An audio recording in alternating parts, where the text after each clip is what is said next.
C'est sérieux là. Je te parle de quoi? De Tracto Speed. Ça c'est une idée de Claude. C'est lui qui a pensé à inventer l'idée du concept. On est là, hein. Qu'est-ce qu'on dit? Sauvage, illégal et dangereux. On peut pas faire mieux. Salut, bienvenue, j'ai rencontré ce gars-là, Michel, de son vrai nom, Johan Vélo. Il a créé une série sur internet, il est acteur, réalisateur. Avec lui, on a parlé de sa rencontre avec Alexandre Astier et de ce que c'est le métier d'acteur. Il m'a confié sa définition de la réussite. Si tous ces sujets vous intéressent, restez bien jusqu'à la fin de cette vidéo. On se donne rendez-vous chez lui juste après ce jingle. À tout de suite.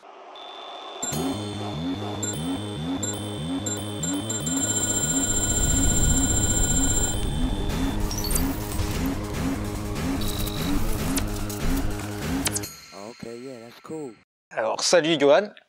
Salut Anthony. Est-ce qu'on te check comme sur ta vidéo check qui dure 1 heure, là, le check avec les pieds? Le check avec Swift, je crois que c'était un truc genre tac, tac, tac. Faut se checker avec les pieds, bam, bam, tourner sur nous-mêmes et tout. Ok. Non, on va rester sur le truc classique de check normal. Donc, tu as 32 ans, tu es fan de bière, de foot et de films d'horreur? Je pense que si je devais résumer ma vie devant Dieu, je dirais j'étais fan de bière, de foot et de films d'horreur. Ça va. D'Ivoire, trou de balle. T'as cru qu'il y aurait assez de bière pour nous deux dans cet appart? Grave erreur. Quand on te qualifie de youtubeur, toi tu suis pas valides très, ou... Ben pas trop en fait, parce que on a une démarche qui est quand même assez différente. Déjà Michel, on l'a pas créé pour exister sur YouTube. Michel, ça a été créé par hasard. Je me mets à improviser, à faire marrer la galerie comme je fais d'habitude, sauf que là on était dans les bois, on était sur un repérage pour un clip pour SwiftGad qu'on n'a jamais fait d'ailleurs. Mais ça c'est pas grave. Et en fait Joe qui était en train de filmer les repérages, à un moment a capté le moment où je me mets à parler avec cette voix un peu beige comme ça et à ranger la forêt. Faudrait ranger les bois un peu les gars, hein. Faudrait ranger les bois un peu. Ah, tu bouges hein.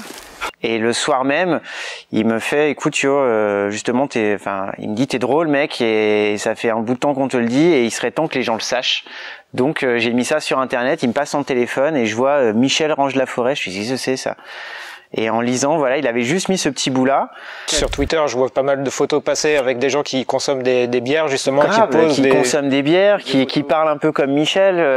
On a eu des dessins, une super illustration là qu'on nous a fait il y a pas longtemps. Est-ce que le fait de voir quelqu'un se faire tatouer son logo, est-ce qu'on se dit qu'on est allé trop loin, ou est-ce que c'est le moment d'accélérer? Là, on dit qu'on est sur le bon chemin. On se dit qu'on est sur le bon chemin, c'est un peu complètement dingue, mais on se dit qu'on est sur le bon chemin. C'est vrai que voilà, on a une bière quoi. Moi les gens me disent t'hallucines pas, t'as ta tête sur une bière.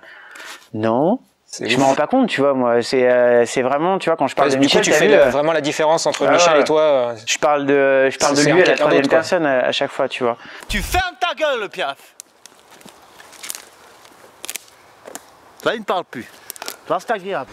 Avant tous ces médias, tout ça n'existait pas. Les mecs devaient aller en studio enregistrer, et les mecs qui voulaient filmer de la fiction devaient savoir manier une pellicule et une caméra et un studio et machin. Ouais, il fallait convaincre des diffuseurs, il fallait coucher avec l'un, l'autre, machin.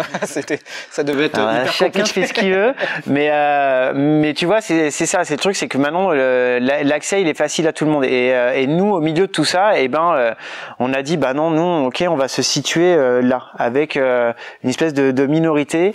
Et ça nous va très bien. Ça nous a emmené à travailler avec le Studio 4 de France Télévisions. Donc on n'a pas eu besoin de faire des millions pour se faire repérer. Parle de quoi cette merde? Oh, faire une série, c'est ça? On va rigoler, c'est ça. Ça a l'air sympa.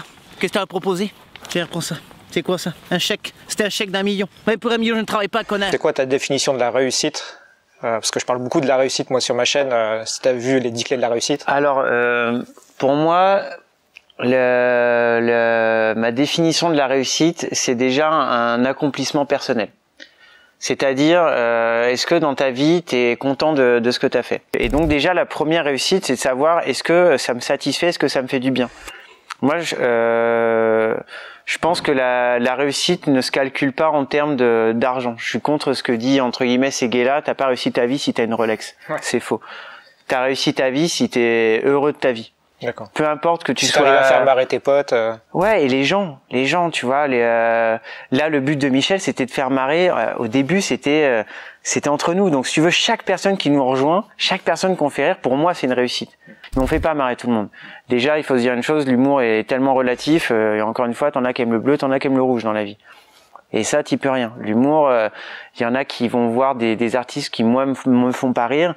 Et les mecs font des zéniths et des salles entières. Et je dis, et je regarde, je dis, putain, c'est pas drôle, quoi. Mais les gens rigolent. Donc, et il y en a qui vont dire que Michel, c'est pas drôle, tu vois. Mais c'est pas grave. C'est pas grave. Justement, faut pas se foutre des pressions parce qu'on peut pas plaire à tout le monde. Ça, c'est un adage qui est clair et net. On ne peut pas plaire à tout le monde. Il faut accepter ça quand on fait ça. Quand on accepte de s'exposer, il faut accepter que tout le monde ne nous aime pas. Mais pour moi, alors ouais, voilà, la réussite, c'est déjà un accomplissement personnel. Et ensuite, quand est-ce qu'on estime qu'on a vraiment réussi, tu vois? Si c'est une quête comme le bonheur, quoi, t'y atteins jamais, en fait. C'est ça. Je crois que ce serait se mettre une énorme pression de se dire, j'ai réussi. Tu vois, je pense que même Zidane, quand il gagne la Coupe du Monde, là, je pense qu'il se dit, ouais, j'ai réussi un truc. Mais regarde, il est devenu entraîneur et là il se dit j'ai un nouveau challenge, tu vois, j'ai un nouveau ça, c'est-à-dire que la réussite c'est quoi? Je pense que sa plus grande réussite c'est peut-être pas d'avoir gagné la Coupe du Monde quand t'as des enfants, mais quand t'as des enfants tu dis t'auras réussi quand tu te diras il a une famille, un travail. Donc on n'a jamais vraiment réussi. Je pense que ce qui est important c'est déjà de se dire que notre vie on en fait quelque chose de bien. Parce qu'il faut réussir à l'échelle de la journée déjà pour réussir déjà, à l'échelle de la vie. Déjà, je pense qu'il faut moins se prendre la tête sur tout ça. Moi, je crois qu'il faut juste reconsidérer que une vie, elle est là, on en a qu'une, et déjà, la réussir, c'est la vivre bien. Moi, tu vois, si je dis que la réussite, c'est de gagner temps ou de faire ça, comparé à quelqu'un d'autre qui fait autre chose, de normal, je sais pas, même un mec qui fait des sabots dans le Jura. Mais moi, c'est vachement bien. Moi, je suis incapable de faire ça. Mais lui, c'est une réussite aussi. Tu vois, je pense que si on contrôle la réussite et qu'on la met trop sur un piédestal, c'est le meilleur moyen de créer un gouffre entre les gens. Parce que, en fait, faut respecter tout ce que fait tout le monde, tu vois. C'est pour ça qu'il y a un Grabos qui arrive de nulle part. Ouais, parce que Grabos, c'est un robot inutile. Tu vois, alors que tout ce qu'on invente, c'est un robot qui sert à faire ci, à faire ça. Grabos n'a aucune fonction. À part errer autour de la ferme, la seule chose cool que fait Grabos, c'est porter les bières de Michel. Et ça, ce qui est fondamentalement un truc hyper génial pour Michel. On peut mettre de la musique dedans aussi. Voilà, on peut mettre de la musique et Grabos passe du son et c'est un réfrigérateur ambulant. Mais lui, tu le vois en errance au milieu d'un champ, au milieu de nulle part. Il y a un plan dans le clip où il tient juste une fleur et Michel le regarde. Ce Grabos ne sait pas à quoi il sert, donc il est un peu dépressif et Michel est en train de lui dire « T'es pas obligé de servir un truc pour être utile, mec. » Tu vois, et ça, juste ce message-là, il est génial parce qu'encore une fois, on fout trop la pression aux gens il faut que, tu vois, cette notion de réussite, il faut que tu réussisses à faire ça, il faut que tu fasses ça, sinon t'es has-been. Tu vois, la pression d'Internet, de Facebook, c'est justement tout ça, c'est l'image que les gens se renvoient, c'est de se regarder, de se dire merde, est-ce que c'est bien, pas bien. C'est déjà, sois toi-même. Grabos, c'est pas grave si t'es pas un robot high-tech. Ce qui est cool, c'est déjà que tu sois là. Moi, je trouve ça cool d'être avec toi, mec. Alors, c'est cool. Du coup, c'est parti d'une improvisation. Michel, ça prend une place importante, l'improvisation dans ta vie. Je veux dire, tu planifies rien, Toute la première saison était quasiment improvisée. On avait 3-4 phrases. Des fois, j'avais juste une ligne. C'est le truc magique que je préfère parce que l'improvisation a vocation à surprendre. Et pour moi, un des secrets de l'humour, c'est la surprise. C'est faire quelque chose à laquelle la personne qui est en face de toi ne s'attend pas. Donc si j'arrivais à improviser avec Michel, déjà je surprenais Joe en premier lieu, et si je surprenais Joe, je surprenais les gens forcément qui allaient être derrière. Et ça, c'était un peu le truc le plus dur sur la saison 2, c'est qu'il y avait très peu de place pour l'improvisation. Parce que tout devait être scénarisé à la virgule près. À cause de Studio 4 qui vous demandait de scénariser? C'était une des contraintes, c'était le deal. Et donc la difficulté, c'était de faire un truc qui me laisse de la marge pour improviser des choses, des gestes et tout. Mais tous les dialogues étaient déjà faits. Et ça, c'est dur parce que je pense que les plus grosses punchlines de Michel sont nées de l'improvisation. C'est Bruce d'y penser qui disait qu'un jour il mangeait avec Astier, le père et puis le fils, quoi. Enfin, Alexandre et puis je sais plus comment il s'appelle, son père, et il se parle que en punchline, en fait, il se parle que en pique et tout ça. Et, est-ce que toi aussi tu as cette relation avec ton père en parlant en punchline? Demande à ma mère, hein, On a un peu de discussion normale, mais le reste du temps, il y en a un qui, oui, c'est que de la connerie, quoi. C'est que de la connerie, et souvent c'est aussi de la prise de bec et tout, mais c'est très intense, quoi. Mais au moins c'est vivant. Mais ouais, c'est énormément de ça. Ouais. Mais c'est pas possible d'entendre des conneries pareilles. Tu parlais d'Alexandre Astier, on s'est rencontrés. Ça a été une rencontre magnifique, voilà. Pour moi, c'est un maître comme pour plein de gens. C'est produit comment la rencontre? En fait, il a beaucoup aimé, je crois, l'épisode du chant de Claude. Claude, écoute-moi bien. Faut être complètement con pour venir me demander de labourer un champ avec une bêche. Écoute-moi bien, connard. Non, je ne vais pas le faire. Ah, tu oui. Oui. Non, tu ne parles pas plus fort que moi, Claude. Claude, commence à te battre, Claude, j'arrive. Et ensuite, sur Twitter, il me balance une phrase un soir, je reçois ça, préparez votre je prépare mon Tractospeed et je vous non attends c'est quoi, c'était laissez-moi le temps de préparer mon Massey Ferguson et je vous défonce au Tractospeed. Je reçois ça genre cash, tu vois.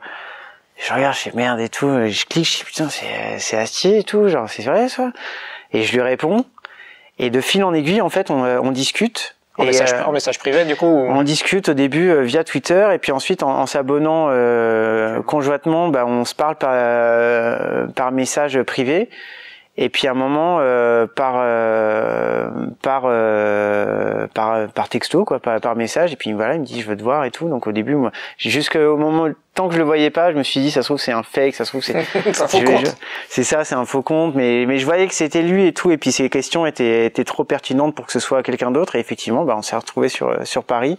On a discuté pendant 2 heures de geekerie, de films, de choses comme ça et puis il me demandait voilà comment je créais Michel, tout ça, il me disait ce qui était intéressant et ce qui lui trouvait fort dans le personnage.